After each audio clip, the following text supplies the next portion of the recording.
Meus irmãos, graça e paz a todos, estamos aqui para mais um vídeo de comparação e dessa feita eu estarei comparando. Alguns irmãos pediram para eu fazer esse vídeo de comparação, né? Comparando o comentário do Schreiner, que acabou de sair pela Shed, com o comentário do John Murray.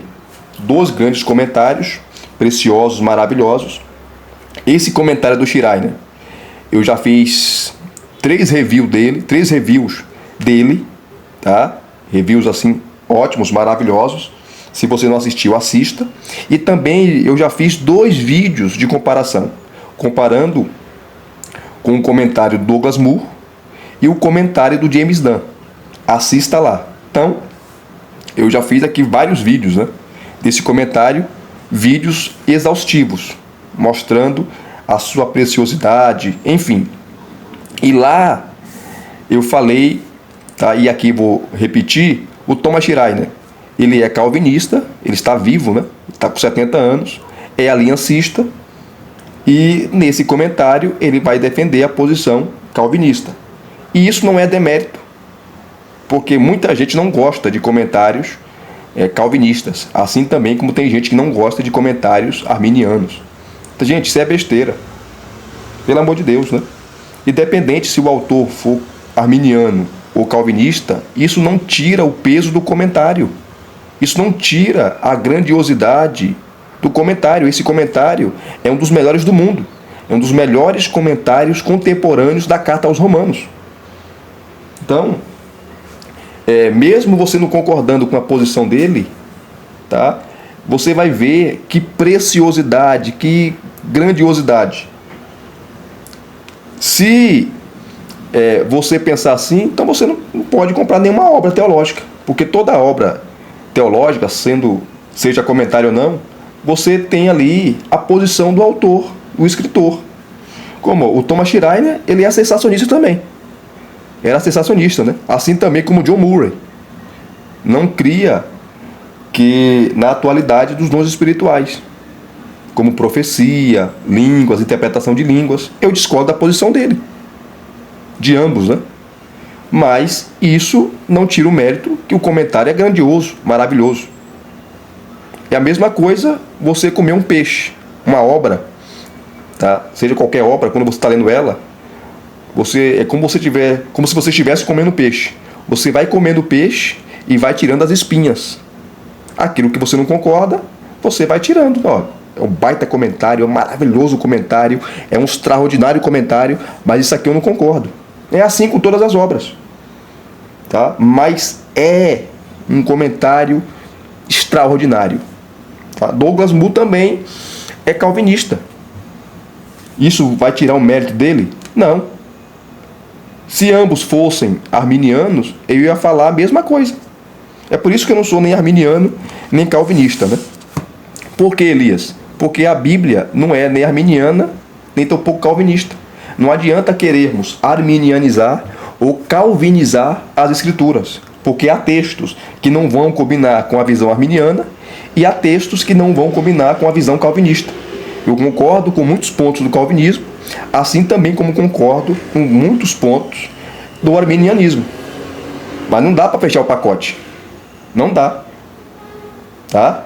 Então, eu sempre falo isso para trazer harmonia, né? Porque está tendo muita briga aí entre arminianos, entre calvinistas, tá? Pessoas que pararam de se falar, romperam a amizade por causa de posições teológicas, gente.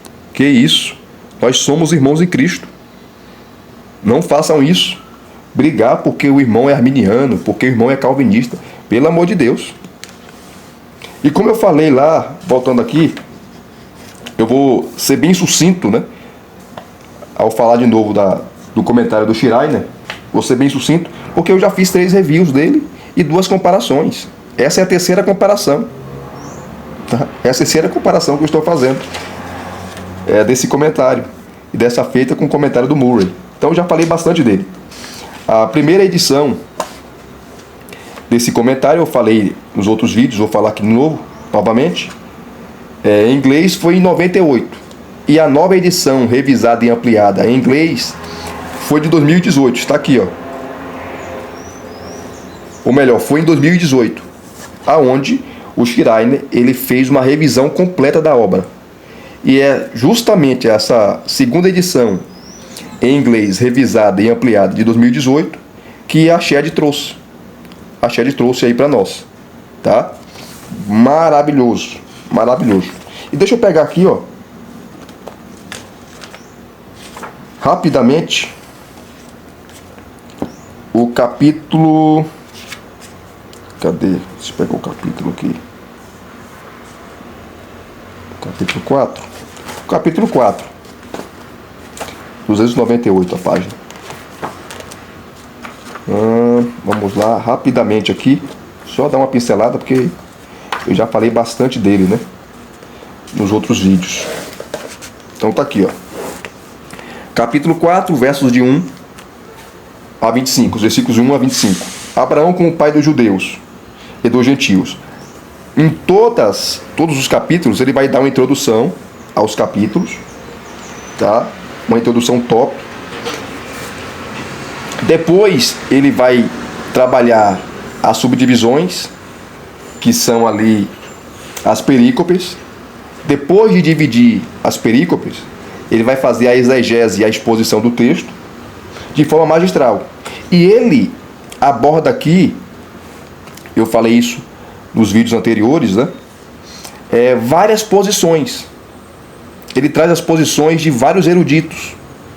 Traz aí as posições de outros comentaristas, tá? De comentários como do Diot, o comentário do Cramped, enfim, comentário dos pais da igreja, Agostinho de Hipona, enfim. E no final ele dá a posição dele. Então ele dialoga com várias posições sobre os capítulos, né? Principalmente os capítulos polêmicos, como o capítulo 7, né? O capítulo 9, enfim, o capítulo 10, o capítulo 11, principalmente sobre o futuro de Israel, que ele vai defender que há um futuro para a nação de Israel, tá? E o Israel étnico, eu mostrei isso para vocês nos outros vídeos, tá? O capítulo 7, ele vai defender ali que Paulo está falando da sua experiência, tá? Os versículos 14 a 25, né? Ele vai defender que Paulo está ali falando, né? Está ali falando sobre uma pessoa crente, sobre um crente que vive ainda essa dificuldade com o pecado, né? Estamos em um corpo pecaminoso, tá? A nossa natureza, tá? Ainda é corrompida, enfim, tudo isso eu mostrei quando eu comparei lá o comentário dele com o comentário do Douglas Moore, tá certo? E aqui, ó, você tem a exposição que ele faz, a introdução ao capítulo, depois da introdução ao capítulo. Isso ele faz em todos os capítulos. Então, depois da exposição do capítulo, ele vai te trazer as subdivisões. Então tá aqui, ó, a primeira subdivisão, os versículos de 1 a 8, a exclusão das obras. Aí você tem ele comentando, introduzindo essa perícope. Depois da introdução da perícope, ele começa a exegese e exposição. Aqui, ó, comentando o versículo 1 e até o versículo 8. E sempre, ó, recheada de notas de rodapé. E essas notas estão todas traduzidas. Por que eu falo isso? Porque tem obras que você tem as notas de rodapé, mas não são traduzidas. Estão em inglês, estão em alemão, enfim. Mas a Shed acertou, né? Ao traduzir aqui, ó, todas as notas de rodapé. Maravilhoso, maravilhoso.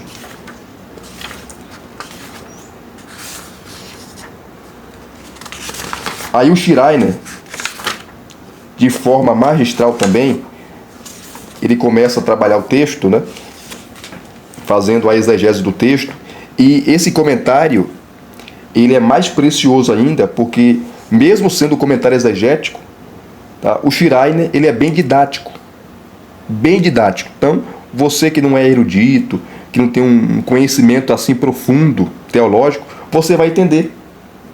o que ele fala aqui. Você vai entender, tá, a exposição dele, porque ele é bem didático. Tem autores que têm obras maravilhosas, extraordinárias, mas não são didáticos. O Schreiner, ele tem esse dom, né? Já que eu possa, se é que eu possa falar assim, o dom da didática. Ele é bem didático, bem didático. Além disso, como eu falei para vocês, ele vai trabalhar outras perspectivas, né? Como aqui, ó, Abraão na literatura judaica em contraste com a perspectiva de Paulo. Então ele vai trazer aqui. Depois, ó, a controvérsia sobre o texto, tá? Porque é um texto que tem aí trazido várias interpretações sobre esse texto, enfim, principalmente sobre a NPP, né? A nova perspectiva sobre Paulo, que entende que a justificação não é um ato onde Deus declara o pecador justo, tá? Perdoa o pecador. Pelo contrário, muitos entendem, como o N.T. Wright, que ser justificado é fazer parte da aliança de Deus em Cristo, é fazer parte do povo judeu, ou melhor, é fazer parte do povo de Deus, que judeus e gentios agora, tá, são um em Cristo e fazem parte do povo de Deus. Isso é justificação. É a perspectiva do N.T. Wright. Aí você também tem a perspectiva do James Dunn, tá, que é um pouco diferente da perspectiva do N.T. Wright, e são os dois grandes, né, proponentes da NPP. N.T. Wright, que está vivo ainda, e o James Dunn, que já é falecido. Ele faleceu em 2020. Tá? E o Schreiner, ele traz aqui essa questão, né, sobre a controvérsia sobre esse texto. E por aí ele vai seguindo. Depois, ó, mais comentários sobre leituras a partir de uma nova perspectiva, tá? Aqui ele traz o conceito, né? Ou a posição do E.P. Sanders, enfim, ele trabalha aqui a nova perspectiva sobre Paulo, que ele discorda, né? Ele é totalmente contrário. Inclusive eu fiz um vídeo aqui, queridos, é uma live ao vivo, falando sobre essa questão, a nova perspectiva sobre Paulo, tá? Eu fiz aqui, abordando esse tema, né? Que gera também muita controvérsia.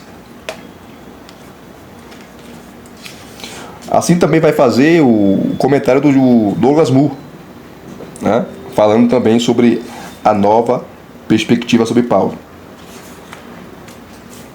Então veja que comentário suntuoso, né? Acabando, ele vai para a segunda subdivisão, que é os versículos 9 a 16, Abraão, o pai de todos os povos. E assim você tem, ó, a introdução ao assunto, as subdivisões que ele vai fazer, bem detalhada, e depois a exegese, exposição, que é os comentários. É assim o tempo todo. Comentários maravilhosos, comentários tops, comentários exaustivos, comentários preciosos.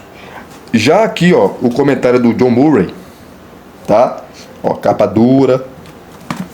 Ele não tem mais de 1000 páginas, como tem o comentário do Schreiner, mas é uma obra grande, porque, ó, no total ela tem 764 páginas, tá? Eu já fiz o review dessa obra, e ela tem algumas coisas que eu preciso pontuar aqui.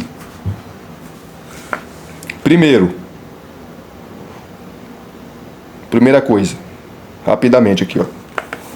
Essa obra, ela foi lançada nos anos 50, se não me engano, quando o autor estava vivo ainda, o Murray, porque ele nasceu em 1898 e morreu em 1975.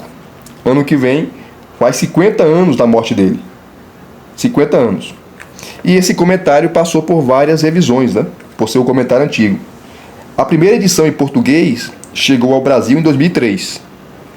Aí teve a primeira repreensão em 2012. A segunda edição, depois veio a segunda edição em português em 2016. E depois a terceira edição em português, que foi em 2018. E esse comentário aqui é a terceira edição em português de 2018. Tá? Sempre atualizado, revisado. Aí você tem aqui, ó, como todos os comentários, né? A introdução, que ele vai trabalhar a autoria, a data, a igreja de Roma, enfim. Depois você vai ter o texto e exposição. Texto e exposição de toda a carta. E depois, no final, você tem 10 apêndices. Isso aqui é maravilhoso. Tá? 10 apêndices. Que ele vai trabalhar a justificação, a expressão de fé em fé. E a última aqui, ó, a integridade da carta, né? Da epístola. Maravilhoso. Uma coisa assim preciosa. E vamos ver como ele trabalha, como Murray trabalha os seus comentários. Deixa eu pegar aqui um capítulo rapidamente. Aqui não é um review da obra, que eu já fiz o review dessa obra, já faz um tempinho já. Aqui é uma comparação, tá bom? Vamos lá, ó. Deixa eu pegar um capítulo aqui. Em especial o capítulo... Deixa eu pegar o capítulo 7. 309, vamos correr aqui. No capítulo 7, os versículos 7 a 13, que Paulo vai falar aqui, ó. Você tem aqui a experiência transicional, capítulo 7, 7 a 13. Você tem um texto, tá? No versículo 9, Paulo fala, ó, outrora, sem a lei, eu vivia, mas sobrevindo o preceito, ele viveu o pecado e eu morri. Aí é um grande debate sobre o eu, né? Quem é esse eu aqui? Esse eu é o eu retórico? Esse eu aqui é o eu coletivo? Paulo está usando essa expressão para falar do coletivo. Ele tá, aqui está falando sobre Adão? Ele está falando sobre a nação de Israel? Ou ele está falando dele mesmo? Da sua experiência? John Murray vai defender, os versículos 7 a 13, que Paulo está falando aqui de sua própria experiência. Tá? Sua própria experiência. Assim também como Thomas Schreiner vai defender também, que é Paulo aqui. Douglas Moo entende diferente, né? Ele fala que pode ser Paulo, mas também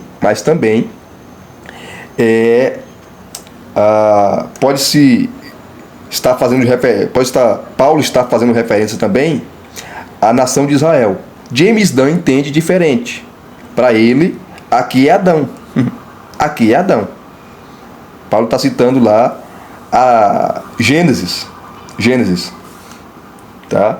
Citando ali Adão. Então veja que são perspectivas diferentes. E se a perspectiva é diferente, o comentário também é diferente. A exegese é diferente. A aplicação, né, a interpretação é diferente. Então, para o Schreiner e para o Murray, é Paulo aqui.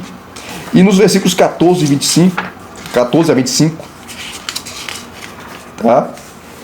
Você tem aqui também, ó, que ele coloca o tema, né? A contradição do crente, no crente, tá? A contradição no crente, os versículos 14 a 25, que muitos interpretam que Paulo está falando de uma pessoa não regenerada. É um não salvo aqui. Outros falam, não, Paulo está falando de um crente, de um regenerado, que mesmo sendo justificado, salvo, ele ainda peca. Tá? Ele só vai ficar livre do pecado quando Cristo voltar. Quando receber um novo corpo, um corpo de glória, um corpo incorruptível, um corpo glorioso. Então, ele vai defender aqui, nesse caso, o John Murray, que aqui é um crente. Tá? Aqui é um crente. Essa é a mesma posição do Schreiner. O Douglas Moo vai defender diferente. Ele vai dizer que não é um crente. Ele vai dizer que é uma pessoa não regenerada. Não é um crente. Não é um crente. Então veja, né, que são perspectivas diferentes. Isso é bom. Isso é bom, que você vai conhecendo as posições, vai conhecendo as linhas, tá? E você tira as suas próprias conclusões. E ele vai trabalhando o texto, gente, de forma magistral também. É um comentário bem exaustivo, tá? Você está aqui também, ó, tem as notas de rodapé, tá? Onde ele vai citar outros eruditos, outros autores, tá? Posições diferentes da posição dele. Tá? Ele também trabalha com outras perspectivas, né? Trazendo perspectivas de outros autores, e depois ele traz a posição dele. É maravilhoso, é maravilhoso. O texto de Romanos 9, né? Ele vai trazer a visão calvinista clássica, assim também como o Schreiner. Sobre Romanos 11, ele vai defender que ali Paulo está falando do futuro da nação de Israel, e o Israel ali é o Israel étnico. Então, mesmo ele sendo aliancista, né, ele defende, porque o texto é claro, que há um futuro para a nação de Israel. Tá? Paulo deixa isso bem claro, coeso, preciso. Em Romanos 11, ele vai trazer. Então, ele vai trabalhando o texto de forma magistral, ele trabalha a exegese do texto, tá? Juntamente com a aplicação, a interpretação, que é a hermenêutica, de uma forma assim preciosa. De uma forma maravilhosa.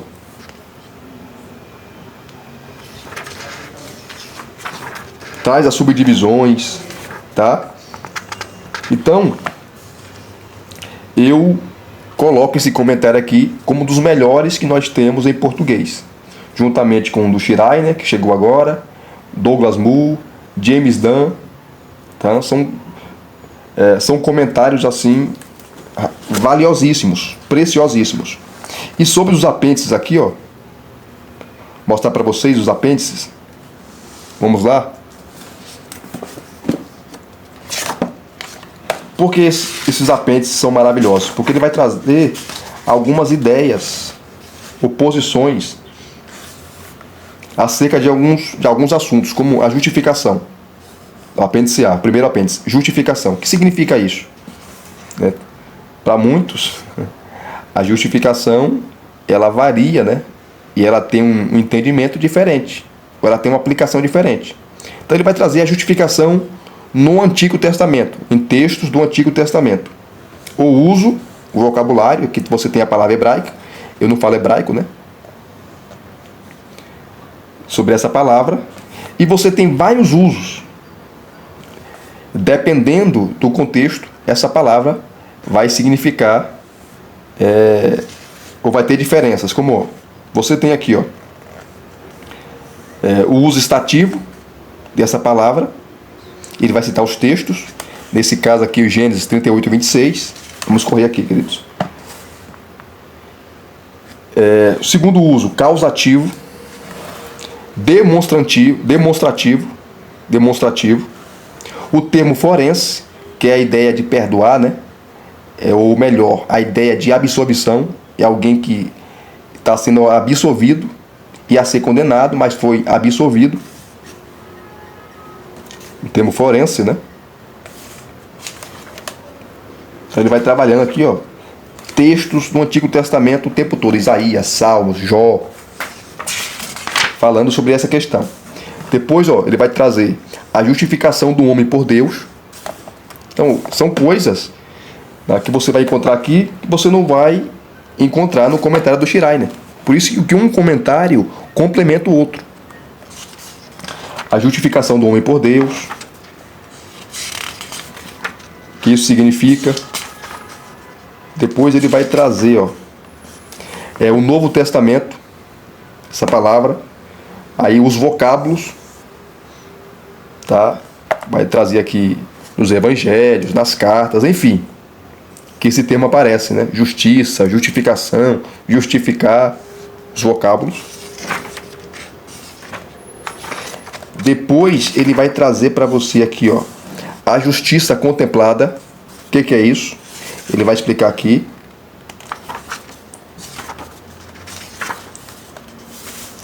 E outra coisa importante é que ele vai trazer também a justificação, tá?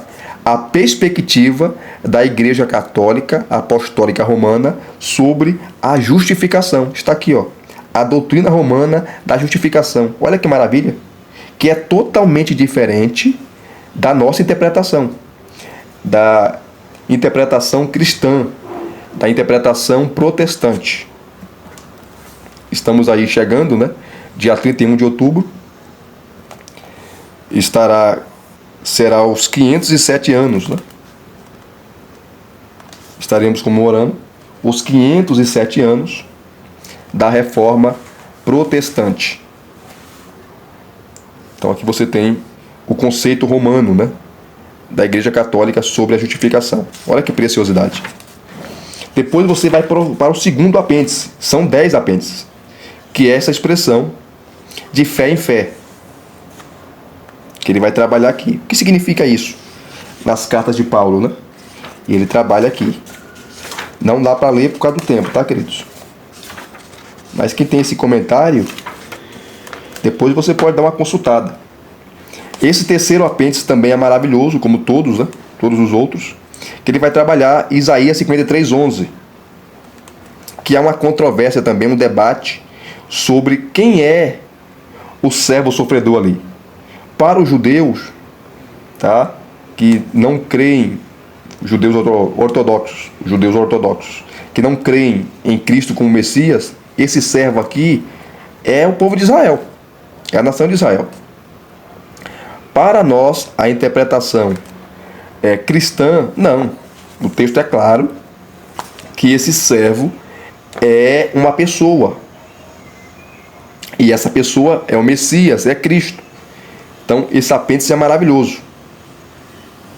Ó, o meu servo, o justo, com seu conhecimento, justificará muitos. Aqui está a expressão em hebraico, tá? Que eu não falo hebraico. Mas está aqui a expressão em hebraico. Então, quem é esse servo? O servo é uma pessoa. Não está falando da nação de Israel. Não está falando no coletivo. Está falando no singular. Melhor, não está falando no plural. Está falando no singular. Meu servo é singular. Então ele vai trabalhar essa questão. Tá? Que também traz a ideia aqui, ó, da justificação. E foi Cristo, o Messias, que nos justificou. Ele justifica tanto judeus que creem nele, como gentios. Aí vem o quarto apêndice, que ele vai trazer a posição de Karl Barth sobre Romanos 5. Karl Barth, ele escreveu um comentário suntuoso da carta aos Romanos. Eu não tenho esse comentário, tá? Mas ele traz a sua posição ali sobre a carta aos Romanos, enfim, principalmente sobre Romanos 5. E aqui o Murray, ele vai trazer a posição do Barth, né, sobre Romanos 5, que é totalmente diferente. Então ele traz aqui essa questão. E aí você tem outros também apêndices, como o apêndice de Romanos 9:5. Tá? E como os intérpretes, os comentaristas trabalham essa questão, né?